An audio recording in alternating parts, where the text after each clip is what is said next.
Obrigado a todos, obrigado à Casa Espírita que nos dá a oportunidade de estudo, a oportunidade de ter instruções, a oportunidade de transmitir as instruções como um alto-falante, como um bom papagaio de repetição daquilo que existe no conhecimento, não só espírita, como no conhecimento de modo geral. Esse tema, o cristianismo primitivo, acho que é muito importante para nós conhecermos as nossas raízes, para saber o que é que nós estamos defendendo, a seita que nós estamos transmitindo, a seita que nós estamos aprendendo, nos instruindo. Alguns dias atrás eu fiz um comentário a respeito, foi uma apresentação no domingo, a respeito de uma situação chamada de egrégora, né? E é muito importante esse substantivo, né? Para nós entendermos como é que se formou o cristianismo. Ela fazia parte já dessa palestra. Então, quando nós entramos em um clube, nós entramos em um grupo, começamos a fazer parte de um grupo social, religioso, de trabalho, político, esportivo, qualquer que seja esse tipo de comunidade, esse tipo de agrupamento, nós começamos nos primeiros dias, nas primeiras semanas, a se entrosar, a conhecer aquele ambiente, a conhecer as pessoas, a conhecer as ideias, a conhecer o objetivo, a filosofia do negócio. Num emprego novo, num clube novo, num centro espírita, numa religião, isso, aquilo, em qualquer lugar onde exista essa comunidade. E depois de algum tempo, depois de alguma semana, nós temos duas opções, se possíveis. Ou a gente se adapta, gosta, ou não gosta. Se não gosta, cai fora. Se é um emprego é mais difícil, se é uma situação mais impositiva, a gente fica realmente cerceado. Mas se nós começamos a gostar daquela comunidade, daquele pensamento, daquela filosofia, nós começamos realmente a pertencer, não só fisicamente, mas mentalmente, contribuindo para aquele grupo com as nossas forças mentais, com a nossa capacidade mental, com a nossa vontade, com a nossa intenção. Nós começamos a defender realmente, psicologicamente, moralmente, eticamente, aquele grupo. Isso configura a reunião dessas forças mentais de cada um, configura o que se chama de egrégora. Egrégora, então, existem milhares e milhares dessa formação, que é o conjunto, que é a reunião das forças mentais, das forças psíquicas de cada um. Nós não entramos mais nesse grupo só de corpo, estaremos então de corpo e alma, defendendo o grupo, defendendo a comunidade, defendendo a instituição a qual nós estamos fazendo parte.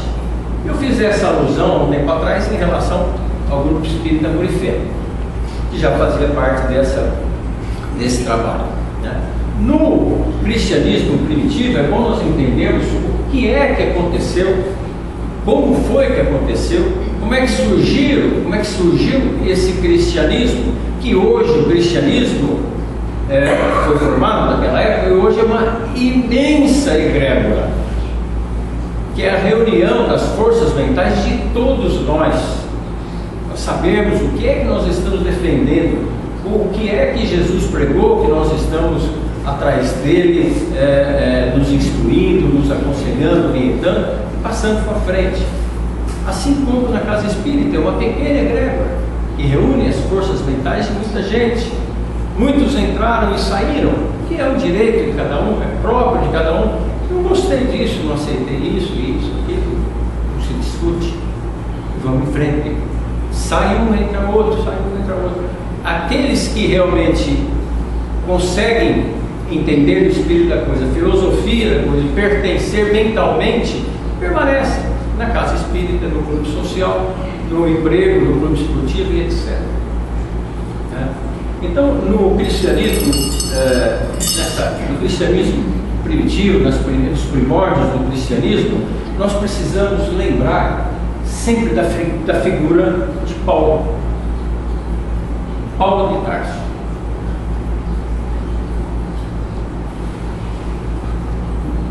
Que foi o maior escritor, o maior disseminador do cristianismo na sua base, no seu começo.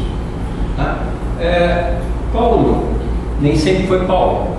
Ele nasceu como Saulo, que quer dizer aquele que é esperado, aquele que é ansiosamente aguardado, aquele que é desejado.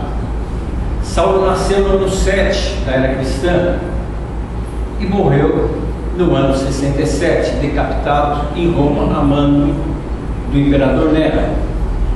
Paulo nasceu como Saulo. Saulo nasceu em Tarso, uma região chamada Cilícia, que hoje corresponde à Turquia. Ele nasceu e ele teve uma educação cultural, uma educação, de modo geral, extremamente intensa e esmerada. E foi ele teve essa oportunidade de desenvolver a sua intelectividade de forma exuberante. Na parte religiosa também, não ficou para trás, tanto que ele era um dos grandes conhecedores e defensores do judaísmo, que é a religião que dominava na época.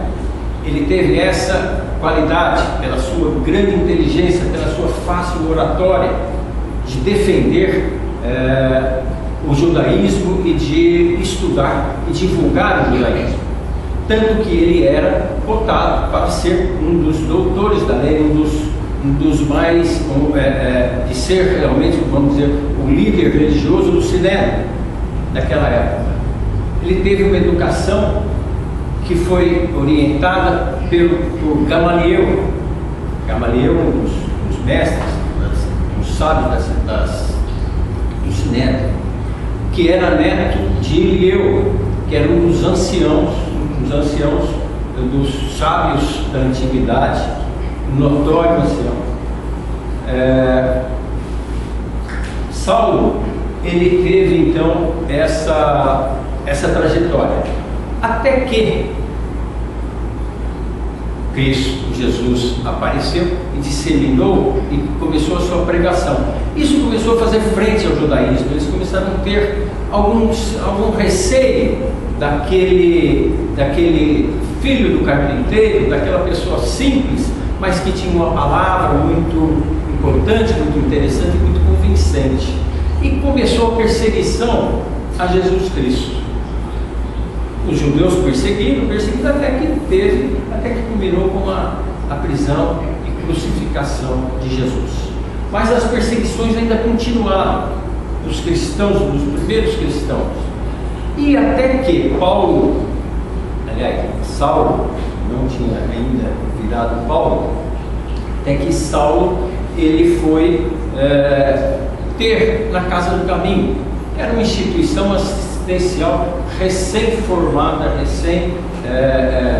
fundada por Tiago e Pedro. E lá ele trava uma discussão filosófica religiosa com Gesiel, que já não era mais Gesiel, já era Estevão. Isso tudo está no livro Paulo e Estevão, né? Ele trava uma discussão filosófica com Estevão.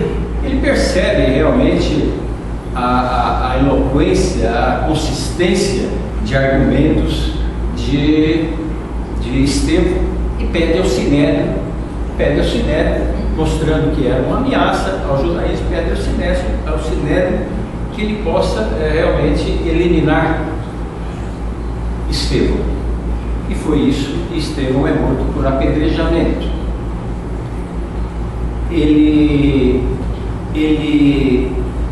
Estevão foi então a primeira vítima, foi a pessoa que sofreu com o advento do cristianismo. Foi o primeiro mártir do cristianismo. Paulo, então, descobre nesse fatídico dia, de que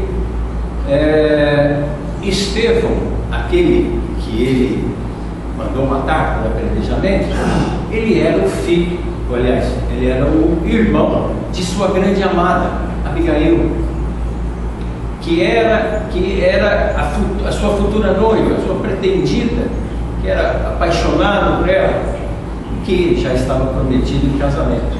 Ele percebe então que, além de ser o irmão, ele ter matado o irmão do seu futuro cunhado, né? Ele percebe também, descobre também que Abigail, ela tinha os ensinamentos cristãos, ela já era uma cristã, ela já tinha aberto os olhos para o cristianismo que estava se formando. E ele, tal a sua decepção, tal o seu desespero, descobre então que quem embutiu as ideias do Cristo na cabeça da sua amada era o tal de Ananias, que vivia em Damasco. Então pede novamente ao Sinédrio a permissão para caçar Ananias, e ele vai para Damasco em busca de Ananias. Aí, no meio do caminho, todo mundo sabe o que aconteceu. Aí de Saulo, após a visão da entrada de Damasco, ele se converte ao cristianismo e fica à mercê do Cristo, à disposição do Cristo, à disposição de Jesus. O que queres que eu faça? Jesus lhe dá o caminho, lhe dá as orientações para que ele vá fazer isso e aquilo, que é pregar o cristianismo. Então, Paulo vira Paulo, o convertido de Damasco. Essa foi a conversão dele. Paulo, existem algumas figuras na religião, no cristianismo, que são tidas como figuras tidas como irrecuperáveis. Paulo era um que teve essa conversão, mas que era tido como irrecuperável. Outro era Zaqueu, que é tido como irrecuperável, que ninguém achava que poderia se recuperar. Outro era Madalena, que também pela sua vida distorcida era tido como irrecuperáveis. São figuras marcantes que se transformaram, que se converteram ao cristianismo graças ao poder do Evangelho, poder das orientações, dos ensinamentos do Cristo. Paulo é chamado o apóstolo dos gentios. Apóstolo é diferente de discípulo. Discípulo é aquele que tem um mestre, tem um professor que lhe dá as disciplinas e eles aprendem. Apóstolo não. Apóstolo é um embaixador da palavra, aquele que está realmente íntimo com a palavra, com a mensagem, com a proposta, e consegue transmitir aquilo que o mestre lhe disse. Nem todo discípulo é apóstolo e nem todo apóstolo é discípulo, são duas situações diferentes. É chamado apóstolo dos gentios porque naquela época os gentios eram as pessoas recém-convertidas ao cristianismo, que ainda tinham as suas ideias, eram pessoas pagãs, que tinham múltiplos deuses, que ainda cultuavam a lei judaica, mas deixavam já das exterioridades, das formalidades da tradição judaica. Graças ao convencimento de Paulo, à pregação de Paulo em favor do cristianismo recém-aparecido, recém-disseminado, né? E Paulo, ele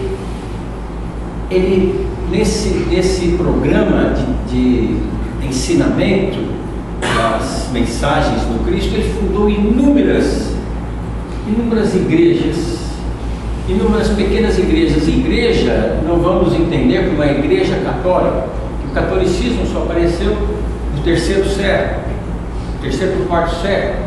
em 311, com o imperador Constantino, que também se converteu ao cristianismo, depois com o Édito de Milão, o Concílio de Nicéia, que foi a inauguração, foi a fundação do catolicismo.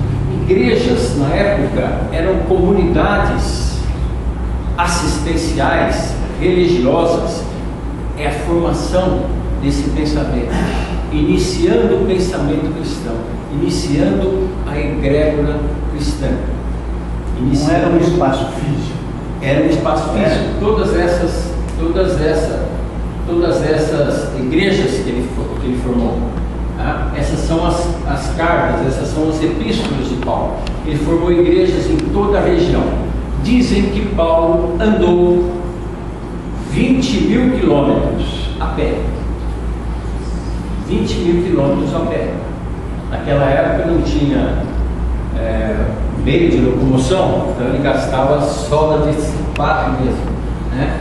E ele, através da sua grande conhecimento, da sua oratória, ele conseguiu coordenar todas essas igrejas que ele fundou. Todas essas igrejas que ele fundou. E, logicamente, para administrar todas elas, tinha que realmente se mexer bastante. E não dava conta, não só de ir às igrejas resolver problemas. Se hoje nós sabemos que até nas pequenas comunidades, como aqui na nossa casa, que é pequeno, temos problemas para resolver, que tem que ter uma constância, uma assiduidade para resolver problemas disso aqui. Imagina cuidar de 10 ou 20 pequenas igrejas, pequenas comunidades, em que as pessoas realmente dissociáveis, assim como nós, brigamos muito, temos muito ponto de vista diferente, mas também é a mesma coisa. Então, por inspiração de Jesus, ele escrevia as epístolas, as cartas, que eram as recomendações, reprimendas, orientações, aconselhamentos para que essas igrejas funcionassem melhor. Então existia um problema lá em Tessalonice, tinha um problema na Tessalonice. Eles escreviam uma carta, mandavam para Paulo através de um emissário, e Paulo respondia através das epístolas. As epístolas paulinas são chamadas epístolas pastorais. Pastorais porque são destinadas a um público específico, que são essas 14. Romanos, Coríntios são 2, Tessalonicenses são 2 e Timóteo são 2. Então, um total de 14. Acham que ele escreveu mais ainda outras epístolas que não são compiladas. Tá? As outras epístolas, então, são as epístolas universais, e são dirigidas aos cristãos de modo geral, que foram escritos por Pedro, Tiago e Judas Tadeu. Então, como naquela época não tinha WhatsApp, né? Os problemas eram resolvidos, era na unha realmente, tá? Porque podia ter um problema lá numa certa igreja, falar, olha, estamos sem dinheiro, precisa disso, precisa daquilo, né? Aí o sujeito botava no WhatsApp, né? Falava, Paulo, socorro, estamos sem dinheiro aqui, não sei o quê. Aí um outro também, que fazia parte da comunidade das primeiras igrejas, respondia, faz uma rifa, kkk, né? Não tinha essa situação, tinha que ser um negócio mais ou menos grude mesmo. Faz uma rifa, faz um brechó, não sei o quê. As epístolas de Paulo, então, aos Coríntios, a primeira, que é a primeira epístola aos Coríntios, então é de uma maravilha muito grande, é de uma soberbeza, né, que é realmente muito conhecida, é muito interessante para que todos nós estudemos essas epístolas desse modo, né, que fala realmente a respeito da caridade, esse sentimento, essa ação tão sublime. O que é a caridade? Né? No livro dos Espíritos, aliás, do Evangelho, Jesus coloca muito bem que é a caridade, segundo Jesus. Caridade material e a caridade moral. A caridade moral, segundo Kardec, não apenas beneficia a quem recebe alguma coisa material, mas também aquece o coração, desde que seja dado com vontade, desprendimento, com boa intenção. E a caridade em si não é apenas uma esmola, é muito mais do que a esmola.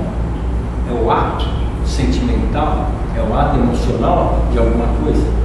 E a caridade moral, que é realmente que está por trás também da caridade material, deveria estar a caridade moral, que pode ser dividida didaticamente em inúmeras situações, como gestual, um aceno, um sorriso, um abraço, oral, de dar um conselho, se é que nós podemos, dar um apoio, subsistência oral, conversa, palavras. A caridade moral passiva, de ouvir, que é a indulgência, ouvir aquele que tem necessidade de falar, de desabafar, que é o ombro amigo.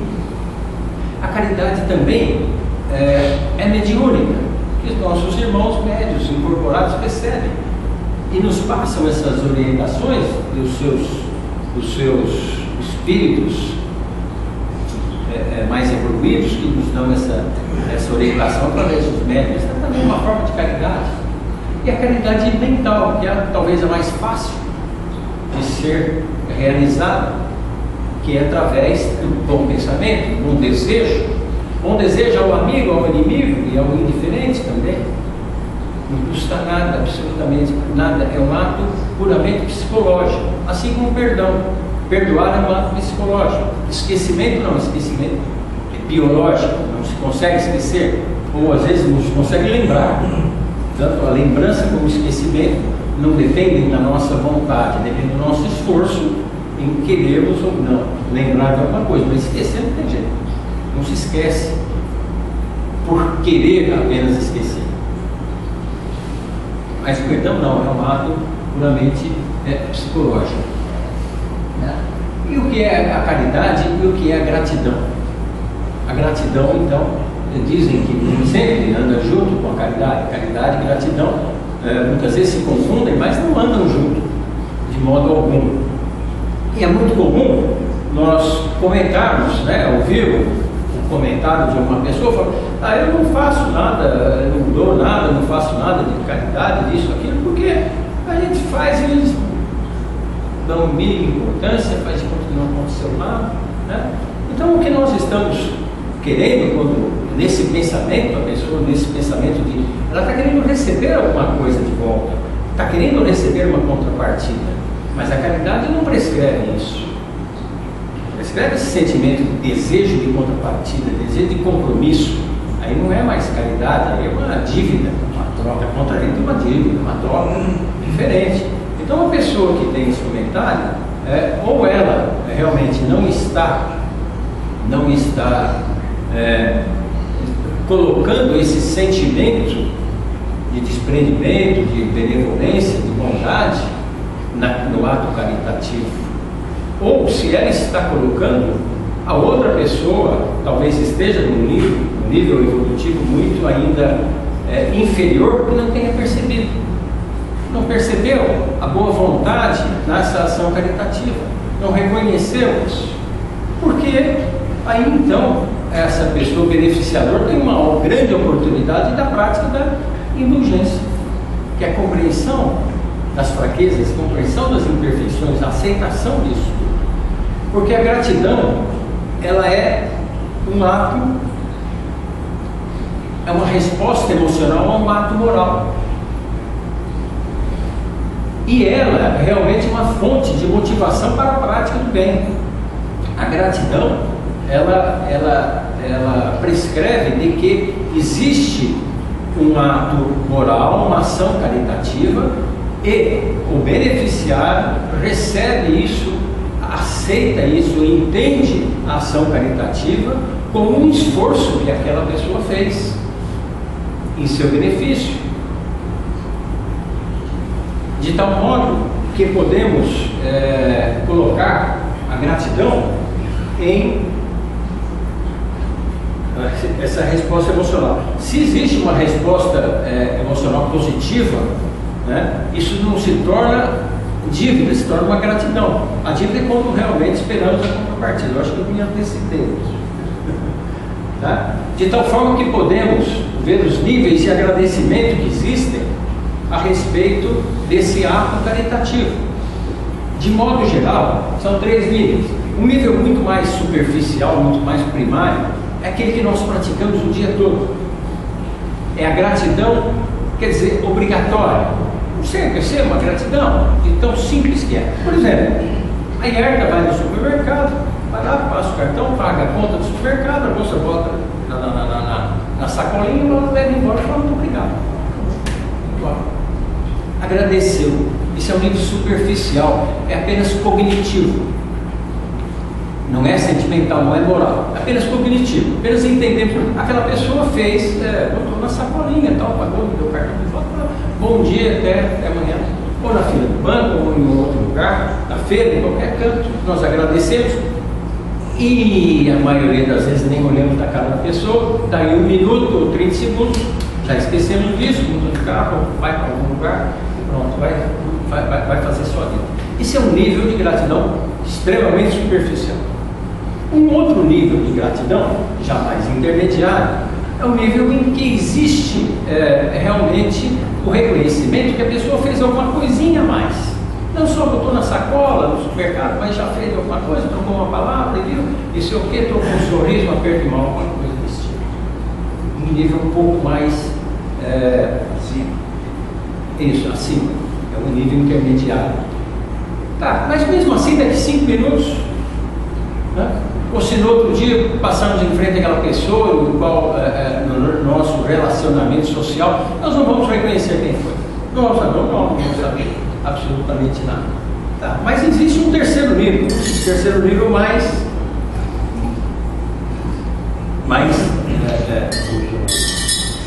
intenso, um terceiro nível mais intenso. Esse terceiro nível mais intenso é quando aquele que é beneficiado percebe que houve um esforço além da necessidade de que deveria haver para te oferecer alguma coisa, para fazer alguma coisa por você. Né?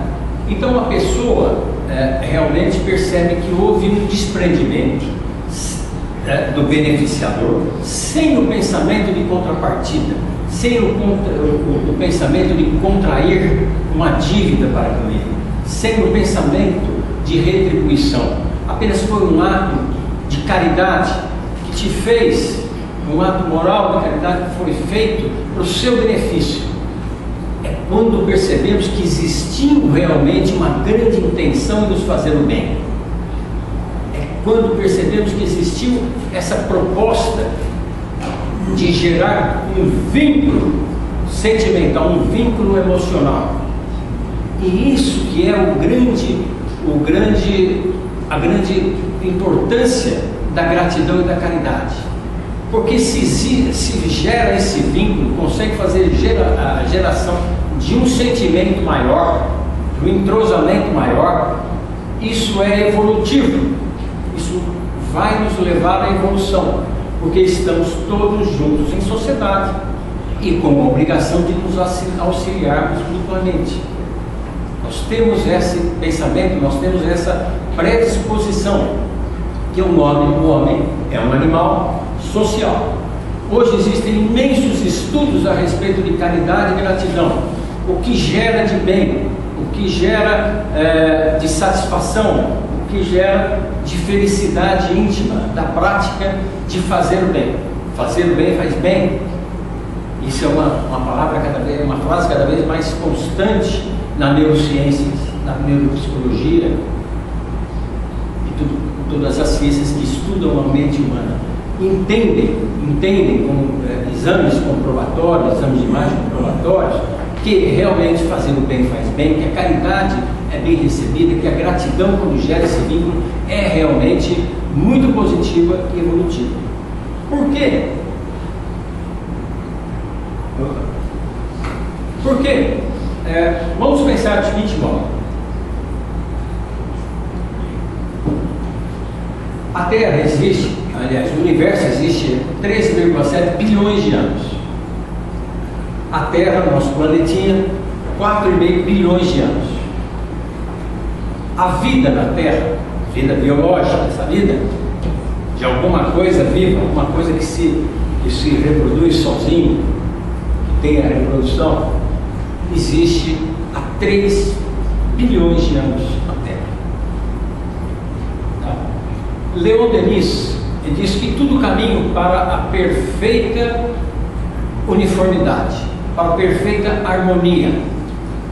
Tudo que existiu de turbulência tende a se equilibrar e acalmar, e o mundo, o universo todo, através de todos os seus componentes, tendem a se estabilizar, caminhando para a perfeita, para a mais perfeita ordem, para a mais perfeita ordem e uniformidade e harmonia. Tá? Então, o homem, a vida surgiu há 3 bilhões de anos. O homem há 1 bilhão. Aliás, 3 bilhões de anos. 3 bilhões de anos, Australopithecus afarensis, que era bem mais próximo do macaco, era um animal. Era realmente um animal dotado de uma inteligência progressiva, dotado de um espírito que tinha que teve, né, a encarnação com o objetivo de se melhorar através de encarnações e encarnações. Há 500 mil anos, o homem era chamado de homem neandertal. Há 500 mil anos, o homem começou a viver em cavernas. Há 120 mil anos, esse homem neandertal, ele formava grupos. Era o início da sociedade, o começo da sociedade. Formava grupos em cavernas, caçavam em grupos. Então o sujeito tinha um problema, ia bater na caverna do outro lado. Acabou meu açúcar, mesmo uma xicrinha de açúcar. Né? Fica aqui com o meu neném que eu vou levar para o meu médico. Essas coisas. Né? Então começou a haver esses primórdios do que hoje sabemos que é o amor. Mas ele não começou com amor, começou com piedade, misericórdia, solidariedade, fraternidade, os sentimentos necessários à convivência, que eles não viviam em grupo. Começaram a viver em grupos, com suas cavernas um do lado da outra, né? Caverna pintada de vermelho, né? Então começou os primórdios desse sentimento de união, sentimento de sociedade. Mas só realmente há 40 mil anos que o Homo sapiens, o Homo sapiens existe. Só o Homo sapiens existe. Né? Que existe o Homo sapiens, que existe essa inteligência desenvolvida. Né? Então, desses 13 bilhões de anos, quase 14, se nós pudermos fazer uma proporcionalidade entre um ano inteiro de 365 dias, gostaria de perguntar para vocês: quando foi que o homem apareceu? Que dia foi que o homem apareceu nesse universo? Universo 14 bilhões de anos, 365 dias.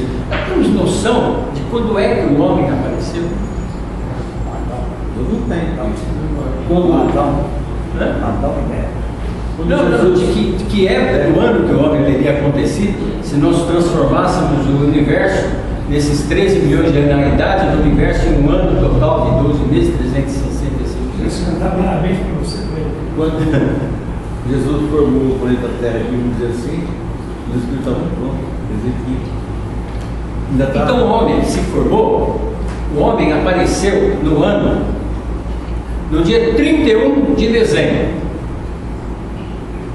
Entendendo? Pensamento? 13 bilhões de anos, dividido em 365 dias.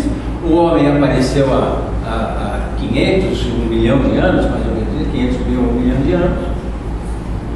Ele teria aparecido no dia 31 de dezembro. às 23h45. Então, de um ano inteiro, o homem existe apenas nos últimos 15 minutos. Jesus, nos últimos 10 segundos desse ano que estaria terminando. Então, o pensamento é que nós somos muito novos. Nós estamos na infância ainda. Nós estamos aprendendo a caridade, o amor, a gratidão. Nós estamos ainda muito nenezinho, na infância da nossa escalada evolutiva. Está muito perto ainda, muito precoce.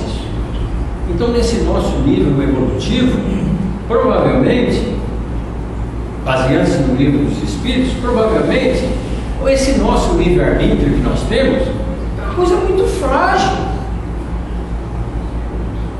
Eu acredito que nós somos muito mais levados pelos Espíritos, pelos nossos anjos da guarda, porque somos ainda as crianças. Como diz o livro dos Espíritos,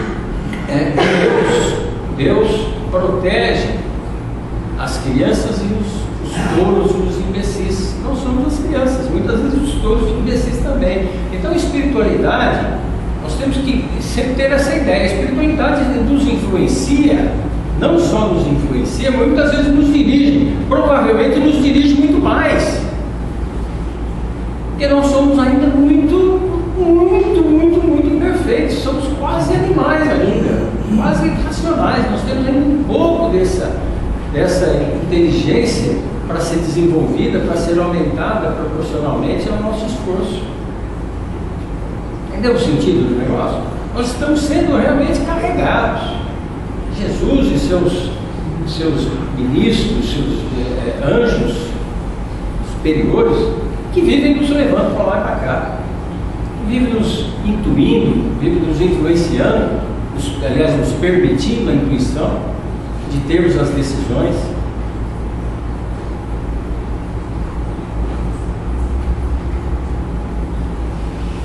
Primeira Epístola aos Coríntios, apóstolo Paulo, apóstolo dos gentios, o convertido de Damasco. Ele fala: ainda que eu falasse a língua dos homens e dos anjos e não tivesse caridade, seria como o metal que soa, o sino que tira. O metal soando, o sino só faz barulho, não faz nada além de barulho. E mesmo que eu falasse a língua dos anjos, como é que é isso? A língua dos anjos? Que língua que falam os anjos? Acho que é telepatia, né? Tem corpo físico? Não tem língua, não tem boca, não tem aparelho fonador, telepatia. Ainda que eu tivesse toda essa evolução, falasse a língua dos homens, o corpo físico ou dos anjos, mas não tivesse caridade, eu não seria nada. Seria igual o sino que mandava, só faz barulho.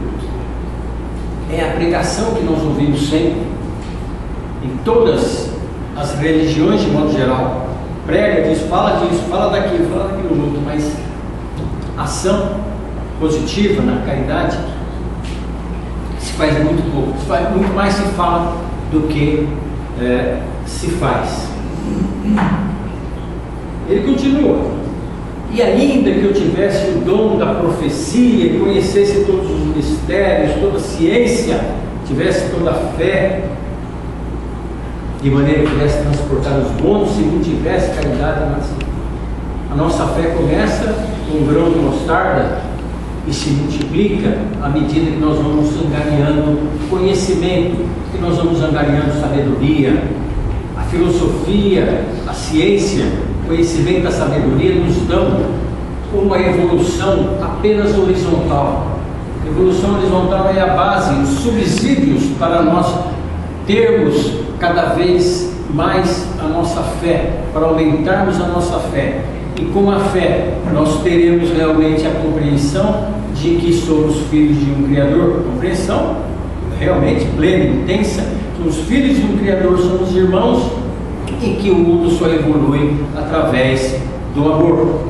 Então, aí sim, com essa base, nós teremos a progressão vertical, através da fé, através do amor. E Paulo diz: mesmo que eu tivesse toda a fé, mas não tivesse a caridade, não seria nada, porque caminham juntos.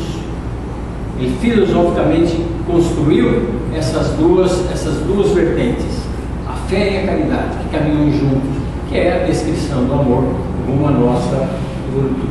E se tivesse o dom da profecia, se eu soubesse o futuro, se eu tivesse o contato, os profetas na antiguidade, no Velho Testamento, são aqueles que receberam, aqueles médios que receberam as mensagens diretamente de Deus, sem vírgula, sem ponto, sem nada, diretamente de Deus. Eles eram incontestáveis, eles eram os profetas realmente incontestáveis, tinham o dom da profecia e falavam das profecias, falavam do futuro, vai acontecer isso, aquilo e aquilo. E eram indiscutíveis, eram inatacáveis. Né? Se tivesse toda a fé inabalável, a fé raciocinada, mesmo se tivesse toda essa fé que Kardec nos coloca, em toda a obra, coloca a fé raciocinada e a fé inabalável, que pode ficar frente a frente com a ciência em qualquer época evolutiva, mesmo se tivesse tudo isso, mas não tivesse caridade, nada seria, porque caridade gera gratidão, gentileza gera gentileza, gratidão gera gratidão. A pessoa grata se sente melhor, gera a caridade novamente, que o outro recebe como a caridade, interpreta, recebe esse ato emocional de gratidão e passa para frente também. É um círculo virtuoso, quando Deus conspira a nosso favor.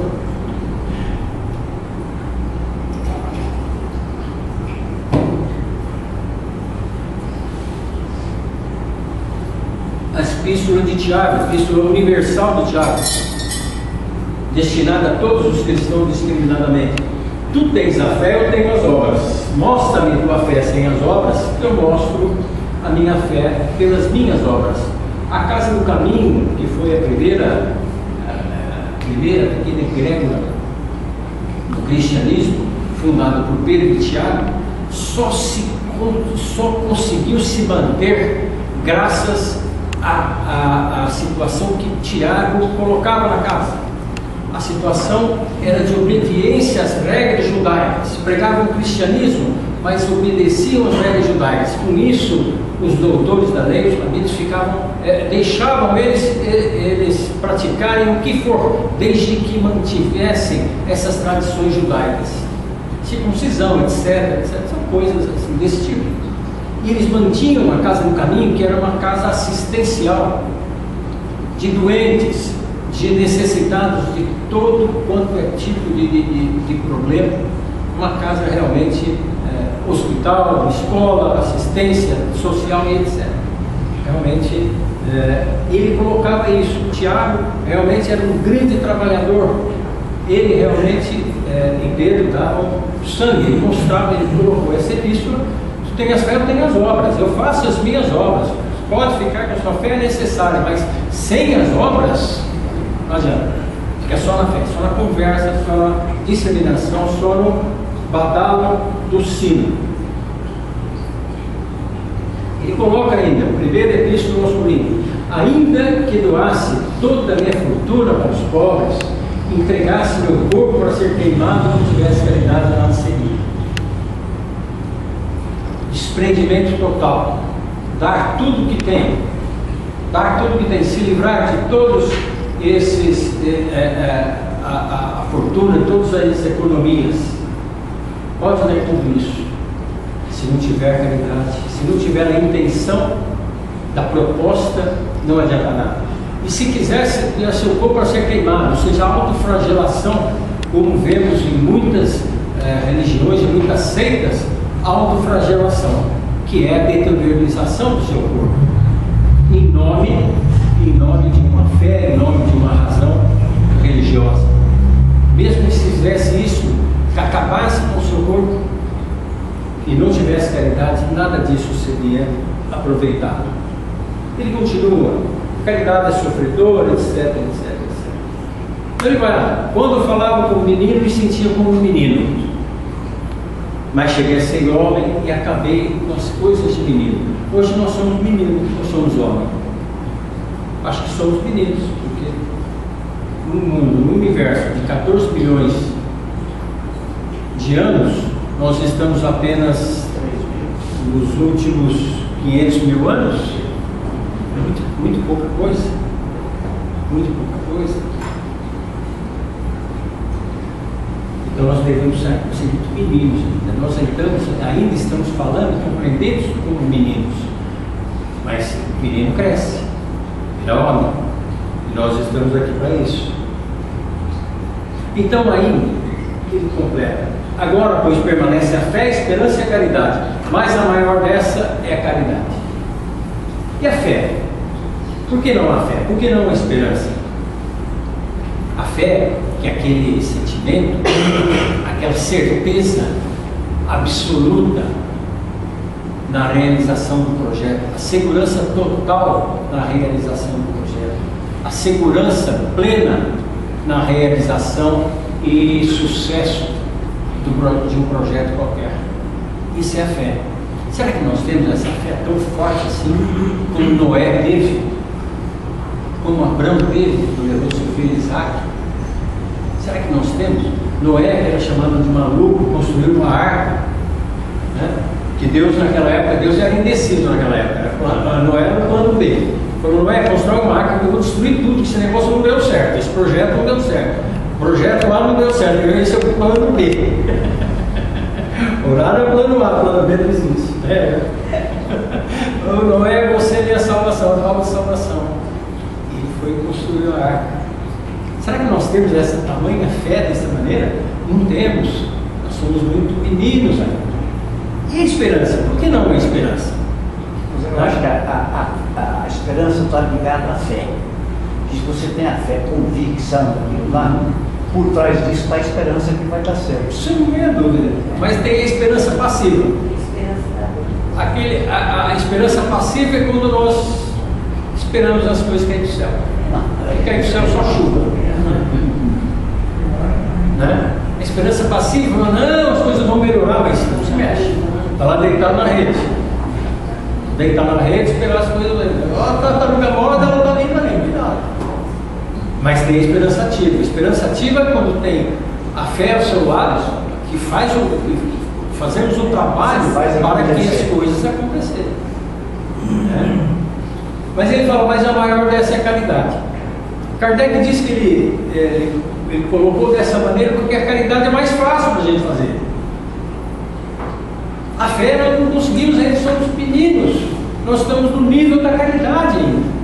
Entender a caridade, estamos entendendo agora a caridade, sabendo que caridade vira gratidão, que é um processo evolutivo, porque cria vínculos sociais, vínculos sentimentais, aproxima irmãos, aproxima inimigos, desde com cedo, uma coisa assim.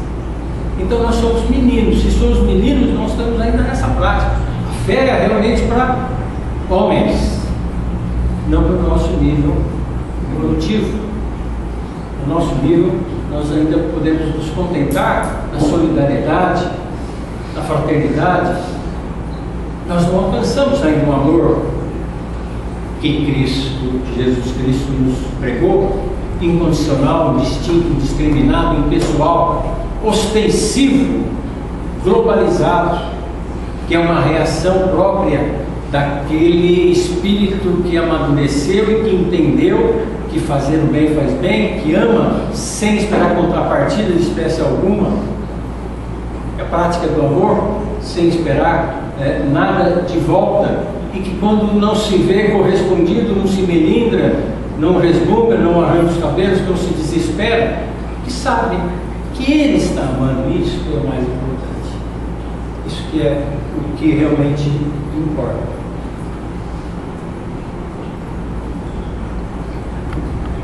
A caridade foi tão bem ensinada por Jesus Cristo, e Kardec entendeu tão bem a caridade, que Kardec colocou a caridade não como um capítulo, não como apenas o capítulo do Evangelho do Espiritismo, fora da caridade não há salvação, mas como lema do Espiritismo. Isso é um lema do Espiritismo, e tão bem que ele entendeu a proposta do Cristo, a proposta evolutiva do Cristo. Caridade humildade, tal a senha única da salvação.